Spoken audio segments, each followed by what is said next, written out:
성도 여러분 안녕하세요. 오늘도 말씀의 은혜로 승리하는 저와 여러분 되길 주님의 이름으로 축원드립니다. 우리 계속해서 우리 사도행전 여행을 떠나고 있고요. 어제 내용을 잠깐 기억해 보겠습니다. 우리 어제는 9장의 이 상반부를 함께 봤고요. 이 박해자 사울이 이 다메섹에서 예수님을 만나 회심하는 사건을 봤습니다. 세 가지 의미를 나눴는데 첫 번째는 뭐냐? 그 사울의 극적인 회심의 모습을 우리는 좀 부러워할 수도 있습니다. 야, 우리도 그렇게 예수님 만났으면 좀 좋겠다. 우리도 좀 그렇게 극적으로 좀 어떤 신앙적인 반전이 좀 있었으면 좋겠다 라고 기대할 수 있지만, 사실 오늘 우리가 믿음을 갖게 된 어떤 동기들, 또 오늘 우리가 어떤 삶의 자리에서 주님을 만났던, 그게 크던 작던, 극적이던 평범하던, 점차적이던 한 번의 획기적인 사건이든, 그런 우리 평범한 회심과 바울의 회심이 결코 다르지 않다, 맞닿아 있다. 그리고 바울의 회심만 대단한 게 아니라 오늘 온 우주를 두고도 바꾸지 않을 우리의 한 영혼도 주님 앞에 나와 주님을 만난 회심 역시 대단하다. 우리도 우리의 회심을 통해 우리의 가정, 우리의 주변, 우리의 관계들에 영향력을 미치는 놀라운 회심이 오늘 나와 우리의 회심이다. 이걸 우리가 잊어서는 안 된다. 우리가 이 사울의 회심을 보며 우리의 회심, 우리의 첫 만남, 우리의 첫사랑도 기억할 수 있어야 된다. 우리 이걸 먼저 좀 기억해 볼 필요가 있고요. 두 번째는 뭐냐면 그래서 그가 회심하고 난 이후에 주님은 그 사울을 고난의 질그릇으로 만드시겠다라고 하죠. 자기의 이 복음을 이방인들에게 전할, 그러나 그 전할 그릇에 그 주님의 고난을 담은 그런 그릇으로 만들겠다라고 말씀하거든요. 또 한 사람 아나니아, 이 돌봄의 사람 아나니아가 등장하는데, 이 아나니아에게도 주님이 명령하시기를 너 지금 저기 어디 그 다메섹 어느 성에 사울이라는 애가 있으니까 가서 좀 만나라고 할 때, 아나니아는 이 사울이 이 그리스도인들을 극심하게 박해했던 걸 잘 알았어요. 그러니까 사실 가기 싫었습니다. 그럼에도 하나님이 이 아나니아에게 가라고 할 때 그가 순종하는 마음으로 가서 사울에게 갔고, 또 그 사울을 사랑으로 돌봤고, 즉 이런 고난과 순종을 통해 하나님의 놀라운 역사를 이루는 그릇으로 이 자신의 백성들, 자신의 자녀들을 성장시키시는 하나님의 모습도 우리가 좀 발견할 수 있어야 되고, 세 번째, 그 중에서도 특별히 우리는 아나니아의 사랑의 돌봄을 통해 바로 직전까지도 우리 그리스도인들에게는 원수와 같았던 사울을 형제 사울아 라고 부르고, 또 그에게 안수기도 해주고 그에게 먹을 것을 주고 돌봄으로 그가 한 사람의 그리스도인으로 온전히 강건하게 설 수 있도록, 그 공동체 안에 온전히 들어올 수 있도록 돌봄을 해준, 그래서 그의 그 사랑의 돌봄을 통해 이 사울이라는 박해자가 놀라운 전도자, 놀라운 복음 전파자로 변화되게 되는 첫 발을 뗄 수 있게 해준 그 사랑의 공동체가 지금 우리 교회 공동체 안에서도 절실하다 라고 하는 우리 내용까지 우리가 어제 함께 나눴습니다. 여러분 기억할 수 있을 거예요. 자, 오늘은 어제 내용에 이어서 사도행전 9-2의 시간이고요. 예루살렘에서 증거된 복음 21번째 시간입니다. 분량은 9장 20절에서 31절까지 우리가 함께 좀 보도록 하겠습니다. 제목을 짓자면 예수의 이름을 위하여 라는 제목을 지었고, 왜 그런지는 우리 주안점을 살펴보면 잘 아실 수 있을 겁니다. 자, 그럼 오늘 이 부분에 대한 두 가지 맥을 한번 짚어보고 그 맥에 따른 내용과 주안점을 한번 살펴볼게요. 먼저 첫 번째, 오늘 말씀해 보면 예수님을 다메섹에서 만나 회심했던 사울은 그 성령을 받고 예수님을 영접한 이후에 어떤 시점에 복음을 전하러 나갔는가, 우리가 좀 그 시점을 한번 살펴봤으면 좋겠어요. 바울이 예수님을 만나 회심하고 3일 동안 눈이 어두웠고, 근데 아나니아를 통해서 눈이 밝아지고, 또 여러 가지로 이제 사건이 있고, 그래서 그가 성령을 받고 정말로 예수님을 받아들이고 난 이후에 언제 복음을 전하러 나갔나, 오늘 말씀의 그 시점을 한번 잘 살펴봅시다. 두 번째, 이 사울, 그러니까 회심한, 이제 나중에 바울이 될 건데, 이 사울은 예수님을 만나 회심하지만 안팎으로 고된 고난이 찾아옵니다. 그러나 그가 그 모든 것을 이길 수 있었던 원동력과 이유가 무엇이었는가, 또 오늘 말씀을 속에서 우리가 찾아보면서 함께 좀 말씀을 잘 살펴보고 읽었으면 좋겠습니다. 자, 이런 두 가지 맥을 짚으면서 오늘 내용과 주안점을 함께 한번 가보도록 할게요. 자, 먼저 내용을 보겠습니다. 오늘 9장의 중반부의 내용은 박해자에서 사역자로 변하게 되는 사울의 모습을 볼 수 있습니다. 제일 먼저 사울이 그 다메섹에서 복음을 전파하는 모습을 볼 수 있어요. 그런 다음에 그는 곧 즉시로 여러 회당에서 예수가 하나님의 아들이심을 선포하였다. 그 말을 듣는 사람들은 다 놀라서 말하였다. 이 사람은 예루살렘에서 예수의 이름을 부르는 이들을 마구 죽이던 바로 그 사람이 아닌가? 그가 여기 온 것도 그들을 잡아 대제사장에게로 끌고 가려는 것이 아닌가? 그러나 사울은 더욱더 능력을 얻어서 예수가 그리스도이심을 증명하면서 다메섹 다마스쿠스에 사는 유대 사람들을 당황하게 했대. 적지 않게 당황하게 했다라고 하는 것이죠. 그러니까 놀라운 변화가 일어난 거예요. 그리고 그 모습을 본 유대 사람들은 크게 당황한 거죠. 자, 그래서 사울이 이제 이 유대인들이 사울을 죽이려고 하고, 그래서 사울이 이 다메섹에서 탈출하는 장면이 이제 등장하게 됩니다. 여러 날이 지나 유대 사람들이 사울을 죽이기로 모의하였는데 그들의 음모가 사울에게 알려졌다. 그들은 사울을 죽이려고 밤낮으로 모든 성문을 지키고 있었다. 그러나 사울의 제자들이 밤에 사울을 광주리에 담아서 성 바깥으로 달아내렸다. 이렇게 해서 이제 사울이 이 다메섹 성에서 내려가지고 살 수 있게 되는 또 은혜를 얻게 되는 거죠. 자, 그 이후에 초대교회 공동체에게도 이제 인정을 받는 사울의 모습도 볼 수 있습니다. 사울이 예루살렘에 이르러서 거기에 있는 제자들과 어울리려고 하였으나 그들은 사울이 제자라는 사실을, 예수님의 제자라는 사실을 믿을 수가 없어서 모두들 그를 두려워하였다. 그러나 바나바는 사울을 맞아들여 사도들에게로 데려가서 사울이 길에서 주님을 본 일과 주님께서 그에게 말씀하신 일과 사울이 다메섹 다마스쿠스에서 예수의 이름으로 담대히 말한 일을 그들에게 이야기해 주었다. 그래서 사울은 제자들과 함께 지내면서 예루살렘을 자유롭게 드나들며 주의 이름으로 담대하게 말하였고, 그리스말을 하는 유대 사람들과 말을 하고 토론을 하기도 하였다. 그러나 유대 사람들은 사울을 죽이려고 꾀하였다. 신도들이 이 일을 알고 사울을 가이사랴로 데리고 내려가서 다소로 피시시켰다, 보냈다 라고 하는 것.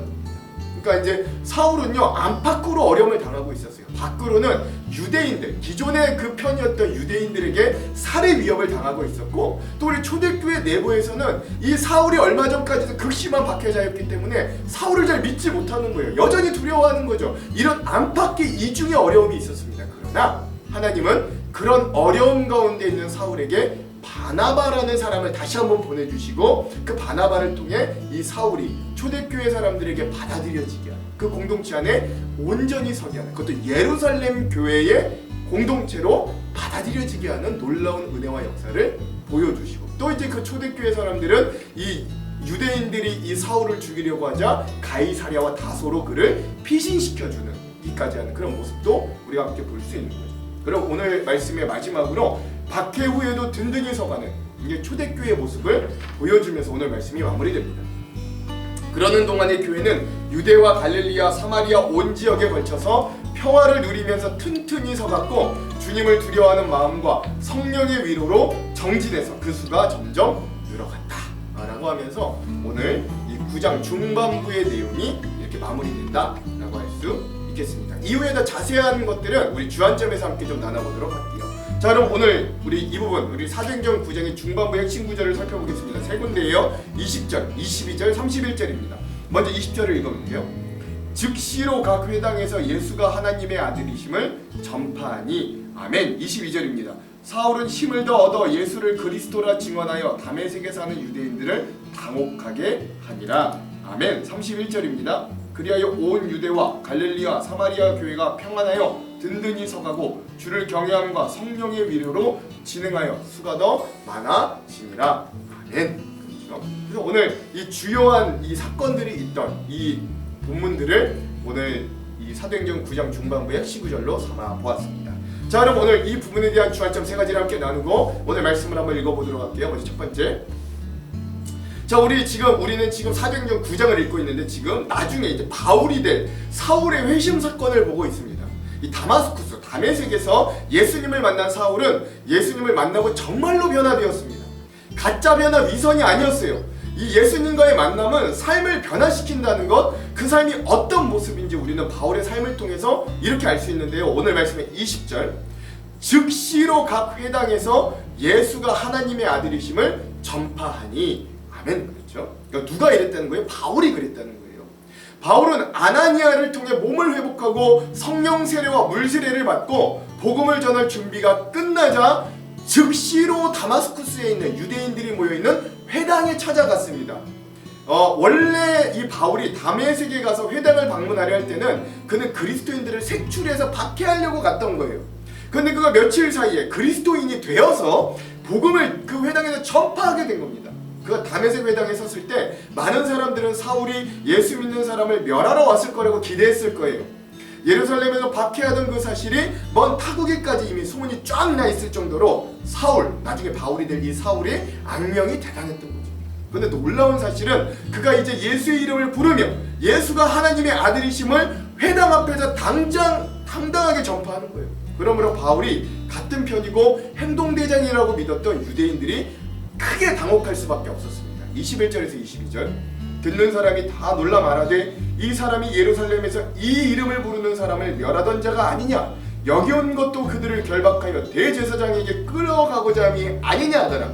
사울은 힘을 더 얻어 예수를 그리스도라 증언하여 다메섹에 사는 유대인들을 당혹하게 하니라. 아멘. 놀랍게도 사울은 이제 그 전선이 완전히 변하여서 예수가 구원자다, 그리스도다 라고 선포하는 거예요. 오늘 우리는 특별히 회심하여 예수 그리스도를 알고 변화된 사울, 이제는 세상의 성공가도에 취해 있는 자가 아니라 성령의 충만함을 입은 그가 즉시로 20절에 보면 즉시로 그의 삶의 태도와 행동이 180도 변화했다는 사실에 오늘 우리는 좀 주목할 수 있어야 돼요.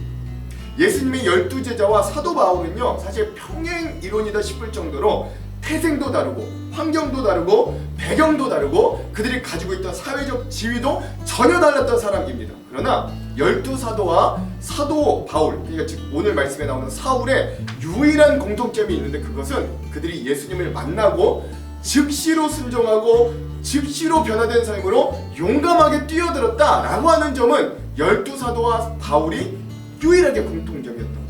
오늘 우리 신앙인들은 참으로 갈팡질팡하며 살아갑니다. 내가 예수를 믿고 신앙생활하는데 기존에 내가 살던 방식대로 살자니 내가 지금 이미 예수를 만나서 가지고 있는 신앙과 양심에 찔리는 거예요. 그러나 그렇다고 기존에 내가 살던 방식을 완전히 버리고 말씀과 내 안에 성령께서 도전하는 대로 살아가자니 자신도 없고 두렵고 겁도 나는 거예요. 불안한 거죠. 그래서 우리는 이러지도 저러지도 못하는 상황 가운데 마지못해 미적지근한 신앙생활을 하기도 합니다. 이도저도 아니 양발 다 걸치기를 원하면서. 그러나 주님께서 우리에게 요구하시는 시점은 항상 지금 여기서인 거예요. 말씀을 듣는 지금 여기서 그 은혜가 나에게 임한 그때 그곳에서 주님은 우리가 즉시로 결단하고 행동하기를 원하십니다. 많은 신앙인들이 이렇게 질문하면 두려워요. 그런데요, 그렇게 무모하게 행동하고 나갔다가 실패하면 어떡합니까? 라고 말이죠. 그러나 저는 그런 질문에 이렇게 대답하고 싶습니다. 괜찮습니다. 예수님을 의지하고 다시 일어서면 됩니다. 라고 말이죠. 오늘 우리 행동과 순종의 시점이 과연 나는 지금 언제인가를 잘 살펴보시기 바랍니다. 그리고 오늘 말씀에 사울이 예수님을 만난 즉시 각 회당을 다니며 복음을 전했던 것처럼 오늘 우리도 주님을 사랑하며 주님을 쫓아 살도록 이끄시는 인격적인 연합에 나아가는 용기를 가지시기를 간절히 소망합니다. 언제? 즉시. 사울의 변화된 삶은 그를 알고 있던 주변 사람들에게 충격적으로 다가왔어요. 왜냐하면 그의 삶의 변화가 너무나도 순식간에 즉시로 일어났을 뿐만 아니라 그의 삶의 방향이 정반대로 바뀌었기 때문입니다. 이러한 즉시로의 변화와 순종이 저와 여러분들에게 도전이 되는 말씀 여행이 되기를 먼저 주님의 이름으로 축원드립니다. 두 번째, 그래서 오늘 말씀에서 주목해야 될 건 삶의 변화가 나타내는 어떤 진동과 또 그리스도인으로 살기를 다짐하고 믿음 생활을 제대로 시작하는 사람들에게 임하는 고난의 문제가 또 있다라고 하는 거죠. 사울이 복음을 전하였을 때 그것을 들은 사람들은 복음의 내용보다도 복음을 전하는 사울 자체의 변화에 아마 큰 충격을 받았을 때 그것을 들은 사람들은 복음의 내용보다 복음을 전하는 사울의 변화 자체에 큰 충격을 받았습니다. 이 변화된 사울, 나중에 바울이 될 이 사울을 마주한 사람들이 모두 놀랍고 당혹하였다고 성경이 증언하죠. 즉 성경의 약속대로 언제나 주님을 사모하는 영혼들에게, 그리고 하나님의 택하심을 입은 백성들에게 과거형이 아니라 현재형으로 만나 놀라운 변화를 선물로 주십니다.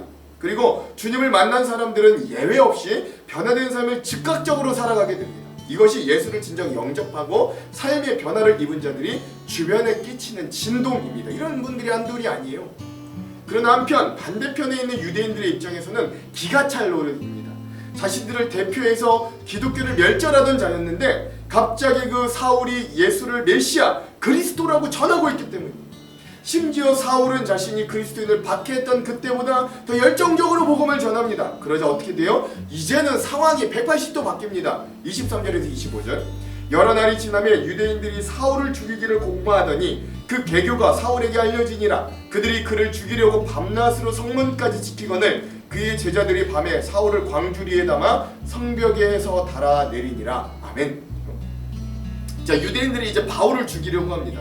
핏박자였던 바울이 이제 역전되어 핍박을 당하게 되고 드디어 아나니아를 통해 말씀하셨던 주님의 예언, 말씀, 즉 그 그릇에 담을 고난이 시작되는 거예요. 작은 고난이 아닙니다. 이 사울은요, 예수님을 만나는 처음부터 죽음의 위기로 내몰립니다. 다행히 그를 따르던 제자들이 사울을 큰 광주리에 담아 창문을 통해 밧줄로 내려서 다메섹 성을 무사히 탈출할 수 있게 되죠. 그러니까 바울은 예수를 만나기 전 대제사장으로부터 위임받은 공문을 가지고 당당히 다메섹 성문으로 향하고 있었어요. 아마 이때까지만 해도 사울은 많은 그리스도인들을 잡아 유대교 안에서도 인정받게 되고 종교 지도자로 성공의 꿈을 꿨을지도 모릅니다. 그런데 예수를 만나자 상황이 바뀌어 이제는 자신이 다메섹 성을 우스꽝스러운 모습으로 탈출하여 몰래 성을 빠져나오는 도망자 신세로 전락하고 말았던 거예요. 또한 사울에게는 또 다른 어려움이 직면하게 되었는데 그건 기존 초대교회 성도들의 불신이었어요. 즉 초대교회 기존 성도들은 사울의 회심을 의심하면서 잘 믿으려고 하지 않았습니다. 두려워했어요. 26절. 사울이 예루살렘에 가서 제자들을 사귀고자 하나 다 두려워하여 그가 죄자됨을 믿지 아니하니. 아멘. 즉 진심으로 회심한 사울은 밖으로는 유대인들에게 살해 위협을 당하고 또 안으로는 초대교회 공동체에게 의심을 사는 이중 어려움과 고난에 봉착하게 됩니다. 근데 사실 이러한 현실은 꼭 사울에게만 일어나는 사건은 아닙니다. 오늘날 우리 공동체에도 믿음을 신실하게 시작하려고 하는 자들에게도 심심찮게 일어나는 일이기도 해요. 우리의 기대는 우리가 예전에 주님을 몰랐을 때는 그렇다 쳐도 예수 그리스도에 대한 복음을 듣고 진심으로 받아들여 믿음이 시작되면 좋은 일들과 복된 일들이 찾아오고 기존의 문제가 해결되고 행복한 일들만 찾아올 거라고 기대합니다. 물론 그런 회복과 놀라운 축복이 예수 그리스도를 영접하고 믿는 일이 함께 일어나기도 합니다. 그러나 보통 대부분의 신앙생활의 과정은 이제 막 복음을 받아들이고 제대로 된 믿음을 시작하려는 사람들에게 생각보다도 큰 방해물과 고난이 찾아옴을 우리가 심심찮게 발견하게 됩니다.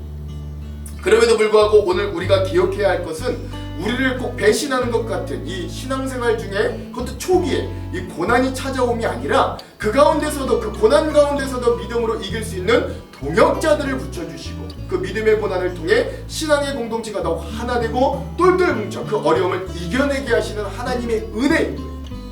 이렇게 안팎으로 어려움을 당하는 사울에게 하나님은 이때도 또다시 사랑의 돌봄자를 보내주시는 겁니다. 마치 다메섹에서 아나니아라고 하는 사람을 통해 사울을 돌보고 강건케 하셨던 것처럼 이번에는 이 예루살렘에 있을 때 바나바를 보내주셔서 사울의 회심을 변화하고 확신하게 해주는 거예요. 그래서 결국 초대교회 성도들은 기존의 자신들의 박해자였던 사울과 함께 예루살렘에 출입을 할 수 있는 공동체의 일원으로 이 사울을 받아들이는 연합이 드디어 일어나게 됩니다. 27절 28절. 바나바가 데리고 사도들에게 가서 그가 길에서 어떻게 주를 보았는지와 주께서 그에게 말씀하신 일과 다메섹에서 그가 어떻게 예수의 이름으로 담대히 말하였는지를 전하니라. 사울이 제자들과 함께 있어 예루살렘에 출입하며. 아멘. 이런 일련의 사건들을 통해 회심한 사울은 박해와 고난을 받을수록 더욱 담대한 믿음을 가질 수 있었고 복음으로 핍박받는 걸 당연한 것을 넘어 자신의 믿음의 훈장과 자랑으로 여기는 믿음의 토대가 생겼다고 많은 학자들과 목사님이 이야기하고 해석합니다.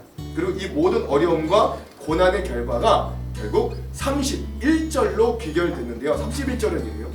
그리하여 온 유대와 갈릴리와 사마리아 교회가 평안하여 든든히 서가고 주를 경외함과 성령의 위로로 진행하여 수가 더 많아지니라. 아멘.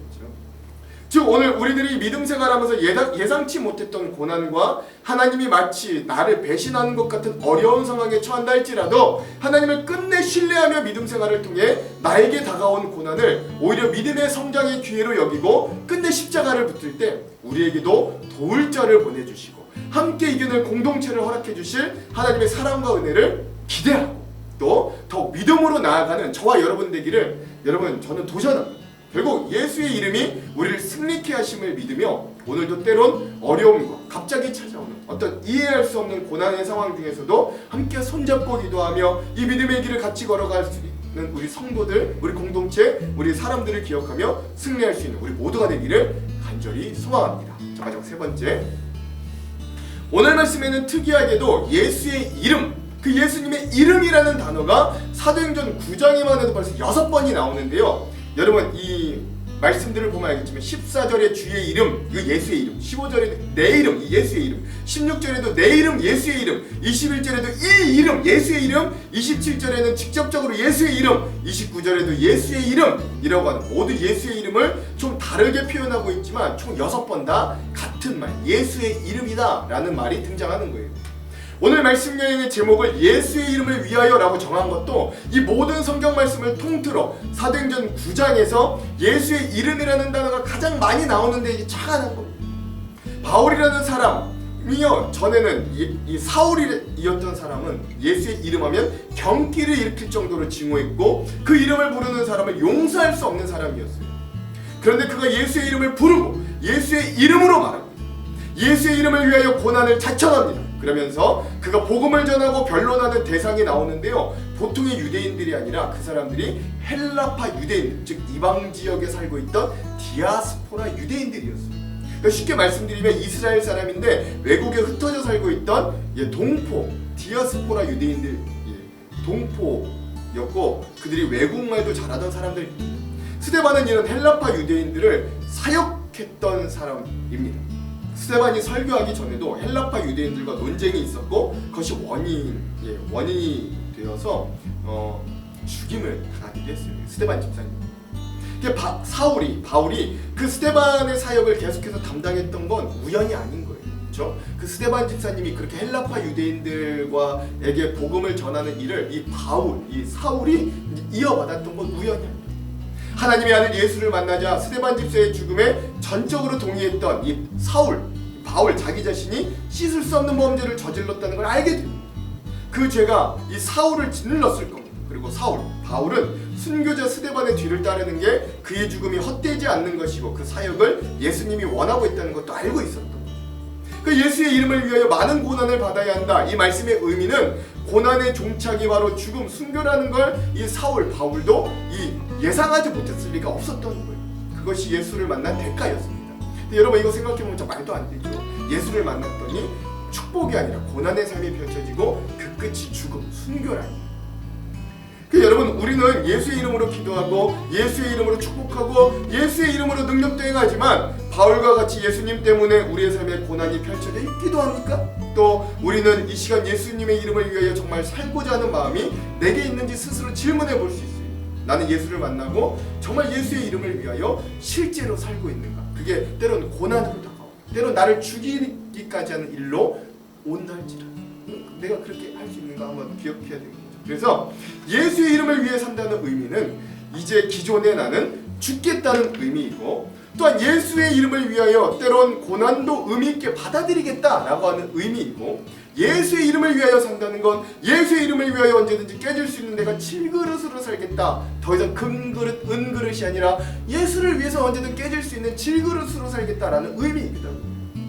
바울은 자신을 만나주신 예수님을 위하여 스스로 깨어지기로 결심했고 죽기로 결심했고 실제로 그렇게 예수님이 걸으셨던 그 십자가의 길을 자기도 걸어갔습니다. 그것도 예수님을 만나고 머뭇거리거나 과거의 명예와 성공을 붙잡고 내려놓지 못하거나 때론 뒤를 돌아보며 한 발은 세상에 걸쳐놓고 갈등했던 게 아니라 모두 앞서 말씀드렸던 것처럼 즉시로 복음을 전파하며 고난의 길을 걸었던 거예요. 우리 인생 가운데 누구도 작고 크는 고난을 받습니다. 때론 몸의 건강을 잃어버리고 지긋지긋한 가난에서 헤어나오지 못할 때도 있고 누군가에 의해 상처받기도 하고 죽을 것 같은 위기가 찾아오기도 하고 이런 고난으로도 우리는 너무나 지치고 힘들죠. 저는 때론 삶이 고난하게 느껴질 때면 살아가는 그 자체가 고통이라고 생각할 때도 있습니다. 그러나 이런 것들은 주님을 위해 내가 자청한 고난은 엄밀히 말하면 아닌 거예요. 세상 사람들도 인생사에서 우리와 비슷한 이런 고난들을 겪습니다. 이 고난을 잘 극복하고 성장하여 주님의 영광을 드러낼 수도 있지만, 근데요, 중요한 건 예수님을 만난 사람은 바울과 같이 주님의 고난의 때론 순순히 동참할 수 있어야 되는 거예요. 나를 위해 십자가를 지셨던 그 주님의 은혜를 경험하면 나 또한 주님을 위해 살아가고 싶다는 마음이 자연스럽게 들어 우리 안에 흘러넘침을 믿게 되는 거예요. 그래서 안 해도 되는 양보하는 거예요. 그래서 안 해도 되는 헌신하는 거예요. 그래서 안 해도 되는 일들과 그런 희생을 하게 되는 거예요. 스스로 고난의 상황 가운데 처할 수도 있게 되는 거예요. 믿음 때문에. 내가 정말 예수의 이름을 위해 살려고 몸부림치다 그로 인해 받게 되는 고난이 주님을 위한 고난이요 주님을 따라가는 십자가의 삶이 되더라 라는 것이죠. 그러니 예수를 만나고 예수를 믿고도 여전히 나의 만족과 유익을 위해, 내 가정만을 위해, 세상적인 성공만을 위해 내가 살아가고 있다면 다시 사울처럼 회심하는 시간이 되기를, 그런 오늘 즉시가 되기를 간절히 바랍니다. 주님이 오늘 우리를 만나주시는 건 세상으로 향하는 우리의 발걸음을 돌이켜 십자가로 나아가라는 것이거든요. 그러므로 사랑하는 성도 여러분, 이 예수의 이름이 절대 가벼운 이름이 아니에요. 우리의 자신의 이름이 아닌 우리의 생명보다 귀한 이름, 예수의 이름을 위하여 살아가는 저와 여러분 되기를 간절히 소망합니다. 근데 또 그 길이 죽는 길 같아도 사는 길입니다. 오직 예수의 이름을 위하여 각자의 십자가를 지는 그 길을 걷기로 다시 한번 결단하고 실제로 그 삶으로 나아가는 우리 귀한 성도들이 되기를 주님의 이름으로 축원합니다. 기도할게요. 하나님, 오늘 바울이 박해자에서 사역자로 변화되는 과정을 우리가 살펴봅니다. 그 가운데 그는 처음부터 죽음의 위험이 있었고 안팎으로 또 초대교회 성도들에게 신뢰를 얻지 못하는 많은 아픔과 어려움도 겪었지만, 그러나 그 고통 가운데서도 그는 예수의 이름을 위하여 헌신하고 수고할 때 하나님 그에게 도울 자도 보내어 주시고 또 연합하고 합력하여 그에게 은혜도 베풀어 주셔서 결국 교회가 또 그들의 삶이 든든히 서가는 모습도 보게 해주셨습니다.